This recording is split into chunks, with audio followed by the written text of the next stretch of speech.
Hey yo, what's up mga kapantot? Dito na naman yung Lingkod Dakilang Pantot. So yun, kaadiaduhan mga boss. Alam nyo naman, lahat ng ating makakaya, lahat ng abot natin makakaya ay ginagawa natin. So ngayon, at nag-live uli ako, nag-vlog para sa inyo kahit nasa labas ako. So yun, umpisaan na natin. Sunday, September 10, 2023 mga boss. Imported maiden stake race, rating-based handicapping system, special invitational race for imported horses, Gold House Co. Ltd. is special invitational race. Kahit anong mangyari, may bearing to mga boss. So nakabuo sila ng 8 races mga boss. At umpisaan na natin mga boss. Dito, race 1.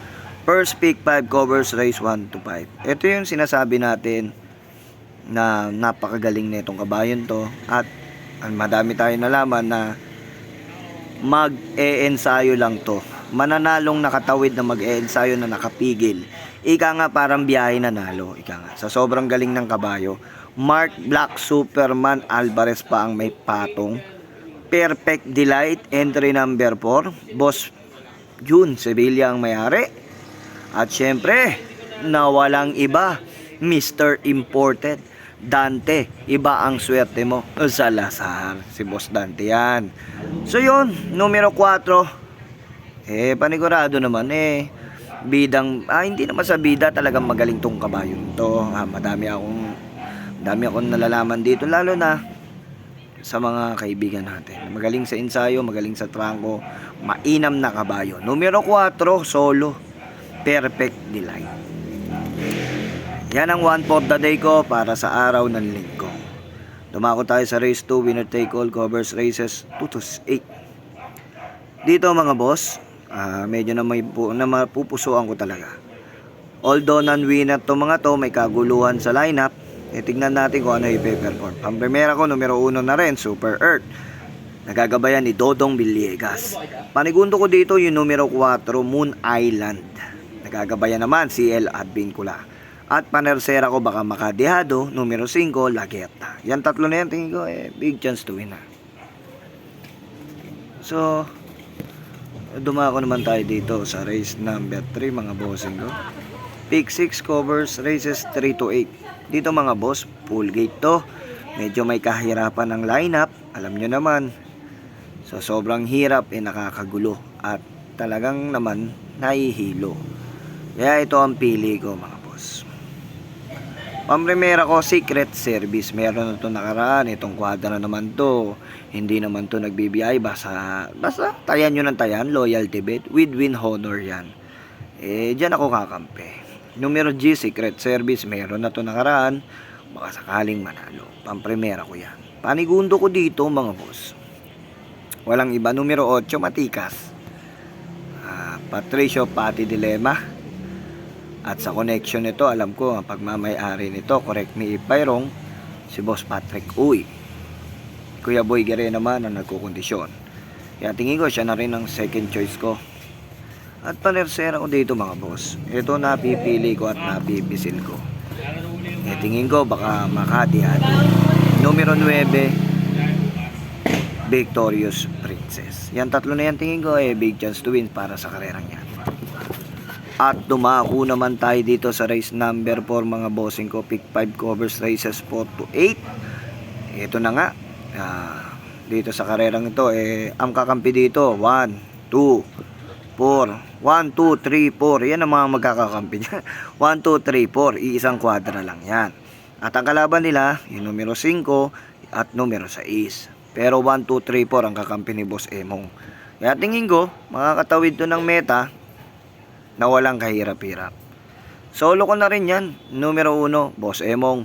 Sa kamay naman ni Kelvin Betty Abobo. Napakainam kay Kelvin. At uulit ng panalo para sa Gold House Co. Ltd.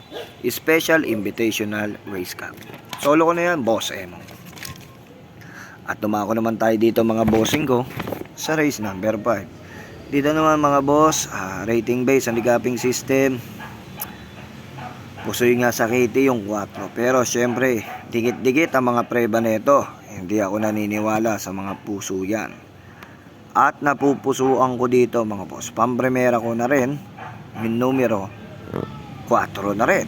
Sultanov. Kasi siya na yung nakikita kong umentadong kabayo at galing sa panalo, kaya pa manalo. Pero panigundo ko dito yung numero 2 Color Plus. Makapwesto lang na maganda to, malaki chance manalo. At panersera ko yung numero 5 Plus. Yung tatlo na yun, tingin ko big chance to win sa karerang yan. At tumako naman tayo sa race number 6 mga boss. Ito na naman, 4 imported horses special invitational race, 1600 meter race. Dito mga boss, nakaraan niya na huli pa to, malaki chance ang manalo. Tingin ko na rin, siya na rin magdadala ng panalo dito. Righteous Ruby, 55 ang peso, napakagaan. Numero 6, pampremera ko yan, Righteous Ruby. Panigundo ko numero 2, Civic Class. Although may kadihaduan sa init, tingnan natin kung paano mag-perform. Yan dalawa na yan, tingin ko, big chance to win sa karerang yan. At dumako naman tayo dito sa race number 7, mga bossing ko.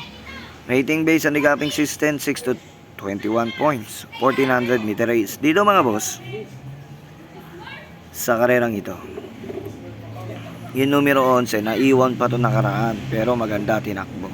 Napakagandang tinakbo. Kaya siya na rin ang pampremera ko. Maganda na rin ang numero. Tingin ko malaki chance sa manalo. Numero 11, mabuhay. Panigundo ko numero 6 is Skylaber. Natimbang nakaraan to. Tingin ko big chance to win para sa karerang to. At panersera ko, walang iba, numero 5, Electrify. Yan tatlo na yan, tingin ko malaki chance sa manalo. Bahala na kayo magdagdag sa karerang yan. At dumako naman tayo dito sa last and final race, mga bossing ko. Race 8, rating based sa handicapping system. At dito mga boss,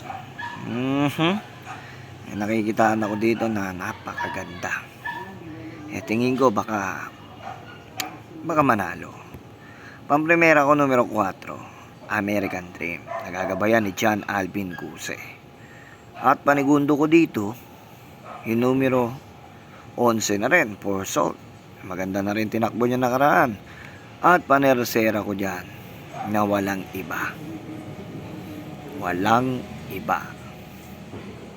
Yung numero 8, Under Pressure. Silang tatlo na yan, tingin ko malaki chance manalo. Bahala na kayo magdagdag. So ayun, maraming salamat sa lahat na nagantay sa mga live ko at tips. Huwag nyo kalimutan mag-subscribe and like and share and hit notification bell para sa updates at videos at tips ko.